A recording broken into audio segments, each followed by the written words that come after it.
So I'm going to talk about new approaches to content delivery. This summit always presents a good opportunity kind of to summarize what's new, what changed since last year. I think we were here for several years, so this is a good anchor for us to look at things what changed. And if I'm looking at the content delivery world and ecosystem and what changed in the last 12 months, I would say if I have to name one single important event or change or transformation, I would call out the increased availability of direct content service to subscribers. So HBO Now, CBS, Univision, all those announcements to me represent a significant qualitative change in how internet video is delivered and how content delivery ecosystem is changing. So, and there has been a lot of discussion in the industry about what does it mean? The cord cuts and cord nevers, all kind of terms thrown around. We at PeerApp think that what's really driving this is subscriber behavior, and demand in many ways is coming before the dollars. So before the dollar shifts from traditional pay TV to over the top, we can already see the change in that demand and the trends in the way that content is consumed today. So within TV Everywhere ecosystem, HBO Go and other services, we can already see this shift. And data from Sandman from last year is showing that about 15% of broadband subscribers in US today live in the world where there is no cords. Whether they still pay for cable, but they are consuming enough video every month to fill 100 hours of television entertainment every month, right? So there is 15% of broadband subs, and I'm sure many people in this audience belong to this class of consumers that live in this world. And they consume that on many more devices. So amount of devices and screens in the home is increasing every year. The availability of content, of new services, will drive even more minutes being driven from the traditional pay TV ecosystem onto the internet. So you have more consumption, more minutes, and those minutes are going to get fatter and bigger because we're all getting bigger screens. High def is happening in massive scale. 4K is around the corner. And the bitrate for 4K video is more than double of high def, right? Because 4K is really 4 times 1K. And we already see initial offerings from major content publishers for 4K video. What does it mean? What does it have to do with content delivery? What it means is that we are about to witness a significant increase in content consumption. Broadband networks are going to be hit with much more consumption than they were being hit before. Speaking to our customers, major MSOs in the US, we're seeing last 5 years they have seen 70% aggregate growth of traffic, and they're expecting more than double as an effect of this cord-cutting, broadband-first behavior, where people are turning to broadband as a primary means for content distribution and content consumption.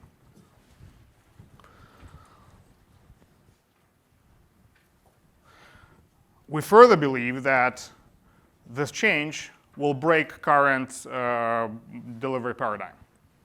If I were to summarize the way content is delivered today, and a lot of people don't realize the economics and topology of the delivery happens. But delivery today is very centralized.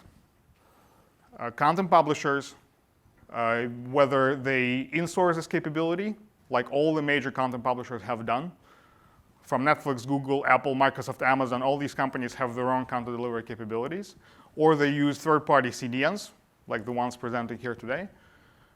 It's mostly global, meaning that the delivery takes place outside of the last mile networks. And we're talking kind of, you look on the slide on the left, right? So we're taking content from few data centers of content publishers, where content gets encoded. It gets pushed out to about up to 1,000 locations globally. Akamai is the largest, most distributed global CDN on the planet. They have 1,000 locations around the world. And from there, bits are being pushed down to the eyeballs, to subscribers. If we believe that network going to double consumption going to double, video going to go to 4K. This scale will not be sufficient. We're going to run into congestion issues on the network, on the last mile, with all those subscribers turning to, again, broadband as a way to consume content, and this content going to be bigger. And we also will see performance issues around on-demand, live, all the new ways, exciting ways to consume content that exist today. We believe that some form of distribution needs to take place. And certainly there is more than one place, more than one way for it to happen. It can happen through distributed footprint being available, through combination of caching strategies. But one thing is certain, distribution is something that will be needed in 2-3 years out. For internet content ecosystem to flourish and realize the potential that everybody believes in is going to exist in it, the new capabilities, a new approach to content delivery needs to happen. And just calling out some of the attributes of such a new capability or new content delivery paradigm. So you need to go and scale out. So 1,000 locations around the world is not enough. And companies that are in content delivery, like Akamai, might talk about that today. You need to distribute, you need to scale out, you need to have more locations. So we need really something on a scale of hundreds of thousands of locations where you can have a content node per every 10,000 internet consumers, and not one per million, as it is today. You need to have guaranteed access to content at a latency that will be 10 milliseconds or below, and not statistical sporadical variation from 10 to 100. That's the only way to guarantee that you can have high def and 4K video delivered in a guaranteed, sustainable way to be commercial. It has to address fixed and mobile, right? Wireless and fixed networks are converging at rapid speed. People are expecting same behavior, same experience across all type of access networks as they move from one to another seamlessly. So content delivery has to cover those different access types. You have to support efficient live streaming. If live over the internet is to take off, the current delivery, the notion that you can take one stream and deliver that to 30 million subscribers in this country from a single data center, that's not going to work. You need to have efficiency. So the performance, again, and cost of this will be reasonable. You need to worry about the cost, right? So cost of end-to-end cost of delivery from CDN to network, it has to be minimized. Today, in many cases, the cost of delivery is very high and not economical. And it has to be done on cooperative fashion. So really kind of building isolated silos where kind of every other player is building their own private internet, which you see in some of bigger companies. It's not a behavior that's going to sustain this ecosystem. And last but not least, virtualization, name of the word, the name of the game today. I'll talk a bit more about that. But we feel that any practices around content delivery has to be built upon virtualized architectures. So this is the vision. This is where kind of we see the world going. And again, more than one way. We at PeerApp are actively working on that, on building this architecture in all its components.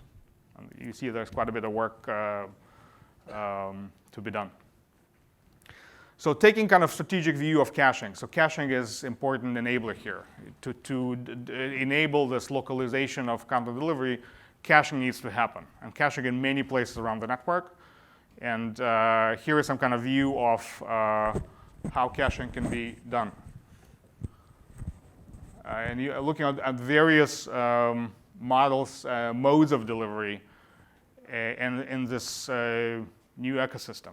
So from managed content delivered by the operator on its own network to over-the-top content services delivered from outside using their own CDN or external CDNs over fixed and mobile. Before I go into details here and kind of walk you through all the different use cases, I want to talk about a view and from subscriber view, right? This underlying all that is an assumption that delivery moves to IP across the board.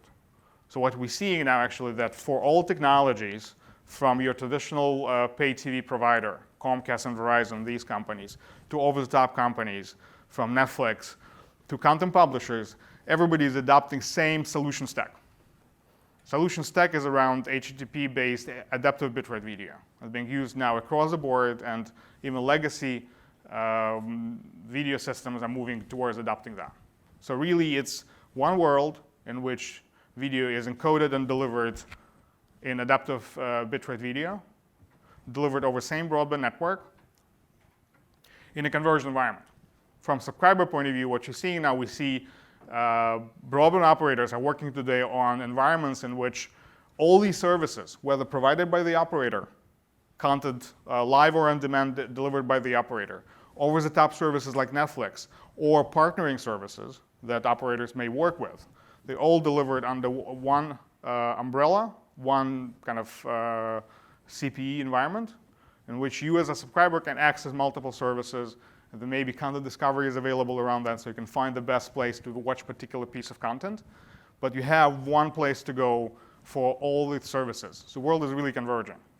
OTT and on-net, we'll see that kind of going, and pay TV going into one solution stack, one environment where multiple delivery models happen. And again, content delivery is going to be really important across the board for all those reasons I just mentioned. So just walk you through the kind of various caching strategies and caching use cases that exist within this environment. Managed content, right? So moving over from legacy ecosystem, legacy solutions to our same solution stack, HTTP video, and that's probably the best name for that, kind of all the types of video delivered from MPEG-, HSS, HLS, what have you, delivered to subscribers from the operator. And initially it was on-demand and multi-screen solutions. Now we see more of the linear television delivered this way over broadband, right? And caching needs to happen there. You have to deliver that at the edge. Content flowing into the network from outside, from the public CDNs, so CDN service providers, Akamai's, Limelight's, Level 3s of the world, or CDNs that are delivered, that are developed and owned by the content publishers themselves. Content flowing in, operators need to optimize that for quality and cost. Because, and again, cost is going to increase because more and more minutes and more bits are flowing in. So caching really provides a very good help with both cost and quality parameters of this. And that can be done in one way. One way is can be transparent, so that is done kind of across the board on a statistical basis, or can be done cooperatively. And that's, I think, the new paradigm that where you have cooperation of several players on making sure that this happens, this delivery happens in the best way possible, and various aspects of business logic are upheld. And another variant of this is sort of specifically, and a solution we actually announced earlier this year, is a deep mobile caching solution, where you are able to take this caching into the mobile network very deeply and provide content availability at the kind of within Wi-Fi access network or on mobile tower, LTE and such. And that requires specific, very special architecture for mobile that takes care of kind of unique requirements that mobile networks have around policy, lawful interception, mobility, and so on. So kind of a specific sub-use case. And the next frontier, and the kind of people in the industry are talking about that, again, it's certainly a trend, is towards moving content delivery awareness, content delivery footprint into the home as well. So on the right, you see the kind of people at home with devices consuming content to their broadband connection. There'll be a place for content placement, content delivery there in a variety of ways. From an operator, placing their own kind of managed boxes in there that can help with content delivery challenges. But also players from content publisher players that will use their own existing footprint in the home. People that have set-top boxes or game consoles, those little servers with storage.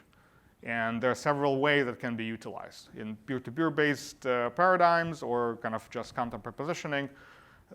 They're big, they have significant capacity, and will be utilized. And that's kind of probably will still 2-3 years out from practical use. But again, overall, the push is that take the content from global footprint where it is today, take it to the network edge, and continue onwards kind of to placing that at the home so we can really benefit from zero latency accessing the content. Cooperative delivery, right? So what it's all about. This is a new architecture for content delivery. It's based on two-tier architecture where you have a centralized footprint of a centralized CDN. It can be on-net, on the broadband operator network, or in the internet. And it's using API layer to extend itself into the edge. And that, again, can work with both on-net and off-net CDNs. If you look at the history of video on demand systems, that's really what happened there, right? So something that begins with monolithic architecture with end-to-end ownership and basically vertical silos, where you have content encoded, delivered, and kind of streamed at the edge in a kind of a single integrated system. That evolved into integrated two-tier architecture where some people are specializing in content origination, encoding, and back office, and other players in the ecosystem were responsible for delivery and streaming. So same thing we believe going to happen to kind of internet. So you'll see kind of more of cooperative arrangements happening. There's multiple use cases that are interesting here around cloud delivery, around content service distribution. Just to talk about the capabilities, what is possible, right, under this cooperative arrangement is it's possible for kind of global internet service to utilize edge caching layer for on-demand caching and live streaming at the edge, very close to subscribers, on the cell tower, in the cable head end, in the central office in the telco network, and while still maintaining end-to-end view of the reporting and analytics. Any analytics on the usage and consumption are still going to be available all the way back to the content publisher. So you really have end-to-end view of delivery starting from the content origin to global CDN to the edge cache. It certainly includes content management prepositioning. Prepositioning, very important use case. Anybody who had to deal with any viral event on the network, whether it's Game of Thrones release or new games hitting the network, iOS update, value of prepositioning popular content at the edge is undisputable, right? So this architecture provides for that. And also we see this as being a venue for cooperative SSL delivery. So SSL delivery, kind of in use of SSL, certainly another kind of important topic. In the last year, we believe that by embracing cooperative practices, it's possible kind of to meet the requirements of all the stakeholders in the ecosystem and still provide end-to-end security through the cooperative approach.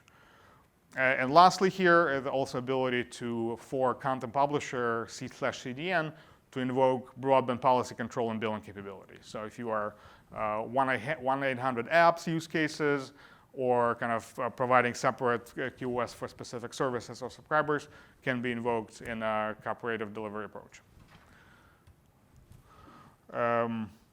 So give you some numbers and kind of, again, I'm talking about local delivery. So how does it look like? Some tangible numbers, right? So by caching traffic at the edge, we've been able to achieve an offload of across all traffic in the network, right? And that's a kind of notion of convergence as well. So all content sources that are consumed by broadband subscribers at the edge, you talk about long tail, 50% can be offloaded. That's a practical kind of use case from a real customer where kind of out of every 2 bits, 1 was delivered locally across all content, including dynamic content, including kind of any long tail content.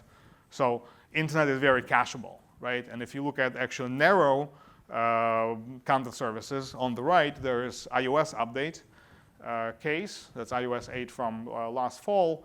We were able basically to, at the edge, cache all of iOS update, kind of and deliver that locally in the network. So within that narrow class of content, which is really a couple of large files, very massive in terms of network, but very kind of small in terms of size, we got a kind of caching hit ratio of 99.5%, right? Because everybody you have an event at iOS release, a new iPhone is announced, all Apple users are getting out to the network to update their devices.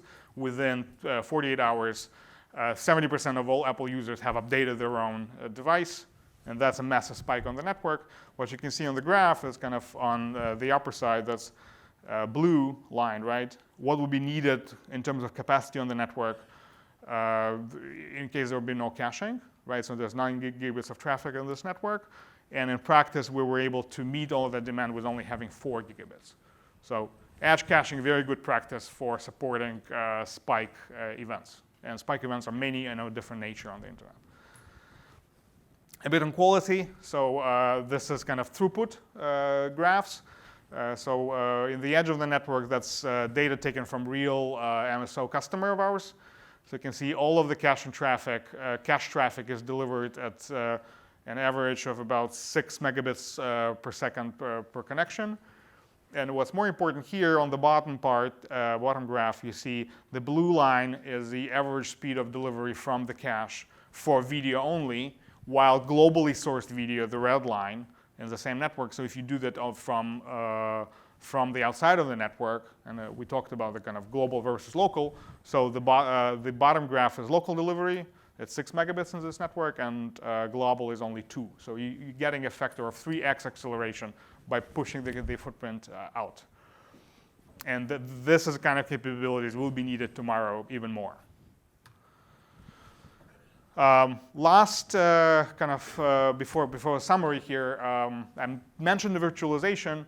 So what we're working on is also in aligning the content delivery architectures in the operating network with SDN and NFV architectures. All operators, if you follow the press, are going through kind of massive transformation of the networks, adopting intelligent network capabilities with SDN, virtualized compute resources, NFV, typically coupled together, SDN and NFV transformation.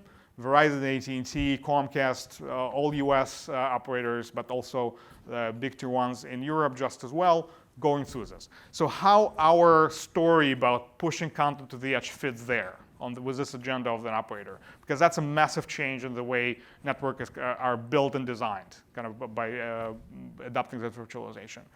What's interesting, it started as a way of adopting Google practices. Oh, it wouldn't be nice to run my network kind of in this huge scaled-out data center and enjoy kind of the benefits of elastic resources and basically not thinking about where I take my next server from because I have this massive scale-out. That evolved over, I would say, last couple of years when this transformation and standardization started towards a new paradigm, which is called distributed NFV. And the notion is that you're actually deploying virtualization resources, virtualized virtual machine infrastructure, VMI, at the network edge. And that's called a whole different ballgame, because it's really no longer this endless data center that you don't care about, where you place things, because you have a lot of co-location, but really the notion of placing several strategically chosen network functions at the edge, where they can benefit from low latency of access to subscribers. And caching, and kind of what we have seen from our customers, several projects, is in many cases acts as initial seed for this. So kind of operators go, wouldn't it be nice to have this and this kind of function or solution run at the edge in virtual infrastructure, but I don't have it. So with caching, with this drive towards the edge, with a kind of to reduce the cost, to improve the quality, our solution acted as a seed for such a kind of distributed NFV architecture. And then you have justification and business case for placing other network functions in the same edge infrastructure. And that becomes, in many cases, kind of bottom-up virtualization strategy for operators versus building kind of top-down, I virtualize my network, towards what makes sense. And that's, I believe it's really the right way, kind of what are the practical use cases. We provide one very practical use case, place content deep, place content at the edge, make it virtualized. And then as a result, you see other solutions falling into line and kind of co-deploying with us. And we work with several partners, with other network equipment providers on solutions around that. On caching specifically, also that's capabilities that become available is a notion of elastic resource management. So kind of iOS 8 or any other viral event or spike happens, so resources can be spinned up and made available, kind of matching this kind of the spikes and troves of the demand, which always kind of network is also very spiky, kind of ups and downs day and night. Even more interesting opportunity is to have caching footprint rolled to the edge and rolled back depending on the demand. hey, I have a live event on the network. I need to stream Super Bowl. I need to support NBC Olympics event. I can roll out and spin kind of virtual caches at the edge to support that. But when the event is done, I can pull them back. And that's what can be done dynamically based on the demand. So a lot of opportunities. I think that's, again, what's important is that the drive towards content distribution, which we see from across many use cases, kind of matches the drive from overall broadband evolution. Kind of distributed virtualization has been sort of very interesting for many operators. Just so to capture kind of the main point summary, and we are kind of getting close to lunch. So to summarize, right? So the broadband first ecosystem, and by ecosystem I include subscribers at home, operators in the middle, and content publishers making this content available, very critical.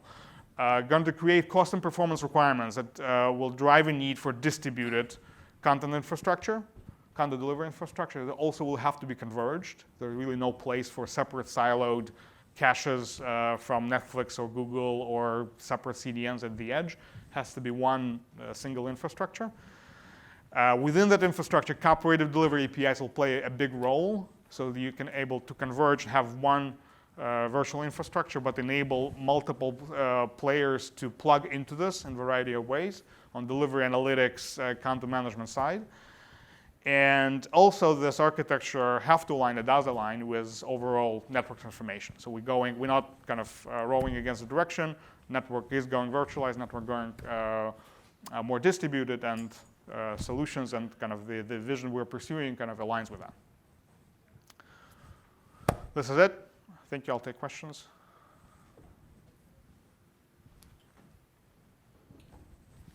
I have a question. You presented a great multi-tiered vision there. Where do you think we are in terms of, you mentioned some things are a little farther out than others. Where do you think we are? So the question is, in terms of multi-tier approach, where we are today. So we are in the midst of projects where we're getting, I would think, in terms of kind of network architecture, right, within and kind of within that last mile, it's really not a single mile, but kind of many thousand miles in many cases. We see migration of content delivery from, I would say, centralized or regional data centers toward the edge. That's really is dependent on the architecture of a particular network, because the different broadband access types have different architecture. So for example, cable network is the most distributed in terms of IP. Mobile today is very centralized, so we developed a solution to address that. Fixed network is somewhere in the middle, right? So as much as the architecture allows, we're seeing the migration and rollouts of content delivery and caching kind of, I would say, at the density of one content node per 10,000 to 50,000 subscribers. It's not everywhere, we see that. And sort of we're going from projects where we used to deploy like very big scaled out, maybe 3 to 5 systems in the network. Now we are at kind of 10 to 20, going to hundreds nodes in the network. So that does offer that density that I was talking about that's going to be needed.